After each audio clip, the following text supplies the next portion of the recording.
করতে বলিস না, আমার জন্য একটু পারফিউম এনে দে রে। শুনে রাখ হারামি, আজ যদি তুই গোসল না করিস তাহলে আমি এখনই বাবার বাড়ি চলে যাব রে। সখিনা তুই চলে যা রে। তবুও আমি গোসল করব না রে। বাবা যে আমাকে কি লোকের সাথে বিয়ে দিল রে, গোসলের নাম শুনলেই কাঁপে, আর সহ্য হচ্ছে না।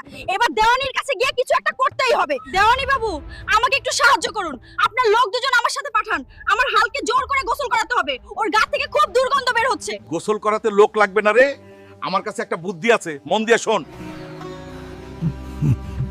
দেওয়ানি বাবু, আপনাকে লাখ লাখ ধন্যবাদ রে। হাল্ক ভাই, তাড়াতাড়ি চল, তোর সখিনা গ্রামের পুকুরে পড়ে গেছে রে। তুই এসব কি বলছিস রে? সখিনা রে, আমি আসছি, আমি তোকে বাঁচাবো রে। কি রে আমার হাল্ক, তোকে তো আজ ভালো করে নাহিয়ে দিলাম। এবার সবাই দেখ আমার হাল্কের পাওয়ার। তাড়াতাড়ি সাবস্ক্রাইব কর, লাইক দে আর কমেন্টে হাল্ক রে রে লিখ।